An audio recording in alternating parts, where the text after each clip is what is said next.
ಮಾಜಿ ಸಂಸದರಾದಂತ ಡಿ.ಕೆ. ಸುರೇಶ್ ರವರು ಕುಣಿಗಲ್ನ ಖಾಸಗಿ ಕಾರ್ಯಕ್ರಮದಲ್ಲಿ ನಮ್ಮ ನಾಯಕರಾದಂತ ಎಚ್.ಡಿ. ಕುಮಾರಸ್ವಾಮಿ ರವರ ಬಗ್ಗೆ ಹಗುರವಾಗಿ ಜನರ ಚಪ್ಪಾಳೆ ಮತ್ತು ಶಿಳ್ಳೆ ಗಿಟ್ಟಿಸ್ಕೊಳ್ಳೋ ಒಂದು ಕೆವುಲಿಂದ ಕುಮಾರಣ್ಣ ಅವ್ರ ಬಗ್ಗೆ ಬಹಳ ಹಗುರವಾಗಿ ಮಾತಾಡಿದಂಥದ್ದು ತಮ್ಗೆಲ್ರಿಗೂ ಗೊತ್ತಿದೆ. ಈಗಾಗಲೇ ರಾಜ್ಯದಲ್ಲೆಲ್ಲ ಸೋಷಿಯಲ್ ಮೀಡಿಯಾದಲ್ಲಿ ಬಹಳ ಜೆಡಿಎಸ್ ಕಾರ್ಯಕರ್ತರ ಮನಸ್ಸಿಗೆ ನೋವಾಗೋ ರೀತಿಯಲ್ಲಿ ಹೋಗ್ತಾ ಇದೆ.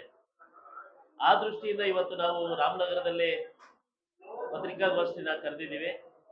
ಅವರಿಗೆ ತಮ್ಮ ಮುಖಾಂತರ ಹೇಳೋದಿಷ್ಟೇ, ತಾವು ಸೋಲಿನ ಹತಾಶೆಯಿಂದ ಮಾನಸಿಕ ಸ್ಥಿಮಿತವನ್ನ ಕಳ್ಕೊಂಡು ತಾವು ಆರೋಗ್ಯನ ಹಾಳು ಮಾಡಿಕೊಂಡು ಈ ರೀತಿ ಮಾತಾಡ್ತಿದ್ದೀರಾ ಅಂತ ನಮ್ಗೆಲ್ರಿಗೂ ಅನಿಸುತ್ತೆ.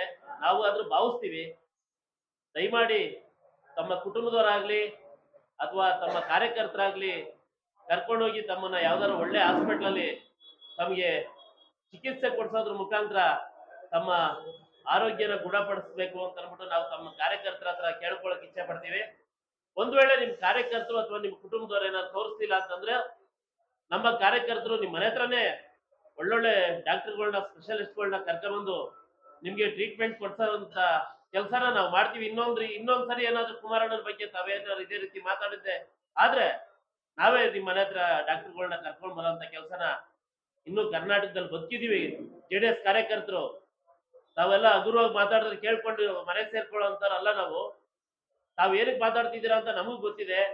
ನೀವಿಲ್ಲಿ ಸೋತಿದ್ದೀರಾ, ಅಲ್ಲಿ ನಿಮ್ಮ ಸಹೋದರರಿಗೆ ಇನ್ನೂ ಸಿಎಂ ಸ್ಥಾನ ಕೊಟ್ಟಿಲ್ಲ. ಹಾಗಾಗಿ ನೀವು ಈ ರೀತಿ ಏನು ಸೋಲಿನ ಹತಾಶೆಯಿಂದ ಮತ್ತೆ ಸಿಎಂ ಕೊಡ್ಲಿಲ್ಲ ಅನ್ನೋ ಒಂದು ಹತಾಶೆಯಿಂದ ತಾವು ಈ ರೀತಿ ಮಾತಾಡ್ತಾ ಇದ್ದೀರಾ. ತಾವು ಈಗಾಗ್ಲೇ 3 ಬಾರಿ MP ಆಗಿ ಗೆದ್ದಂತ ಸಂಸದರು KMF ಹೋಗಿದ್ದೀರಾ ಅಂತ ಅಂದ್ರೆ ನಿಮ್ಮ ಯೋಗ್ಯತೆ, ಕಾಂಗ್ರೆಸ್ನವ್ರು ನಿಮ್ಮನ್ನ ಯಾವ ಯೋಗ್ಯತೆಯಲ್ಲಿ ನೋಡ್ತಾ ಇದ್ದಾರೆ, ನಿಮ್ ಯೋಗ್ಯತೆ ಏನು ಅಂತ ಅನ್ಬಿಟ್ಟು ಇಷ್ಟಕ್ಕೆ ಗೊತ್ತಾಗುತ್ತೆ. ನೀವು ಕೇಂದ್ರ ಸರ್ಕಾರದಲ್ಲಿ ಬೃಹತ್ ಕೈಗಾರಿಕೆ ಮಂತ್ರಿ ಆಗಿರ್ತಕ್ಕಂಥ ಕುಮಾರಣ್ಣ ಅವ್ರನ್ನ ಹೋಲಿಕೆ ಮಾಡ್ಕೊಂಡು ನೀವು ನಾನ್ ಮಾತಾಡಿದ್ರೆ ದೊಡ್ಡವನು ಆಯ್ತೀನೇನೋ, ಸರ್ಕಾರದಲ್ಲೋ ಅಥವಾ ಬೇರೆ ಇನ್ನು ಕಾಂಗ್ರೆಸ್ ದೊಡ್ಡ ಹುದ್ದೆ ಕೊಡ್ಬೋದು ಅನ್ನೋ ಅಂತ ಒಂದು ಭ್ರಮೆನಲ್ಲಿ ನೀವು ಮಾತಾಡಕ್ ಹೋಗ್ಬೇಡಿ. ಇದು ಎಚ್ಚರಿಕೆ ಕೊಡ್ತಾ ಇದೀವಿ ಸನ್ಮಾನ್ಯ ಮಾಜಿ ಸಂಸದರಾದಂತ ಸುರೇಶ್ ರವರಿಗೆ. ಇನ್ನೊಂದು ಬಾರಿ ಕುಮಾರಣ್ಣನ ಬಗ್ಗೆ ಮಾತಾಡಿದ್ದೆ ಅದರಲ್ಲಿ ನಮ್ಮ ಕಾರ್ಯಕರ್ತರು ನಿಮ್ಮ ವಿರುದ್ಧ ಸಿಡ್ದೇಳ್ತಾರೆ ಅಂತ ಎಚ್ಚರಿಕೆನ ಅವ್ರಿಗೆ ಕೊಡ್ತಾ ನಾನು ಮಾತು ಮುಗಿಸ್ತೇನೆ.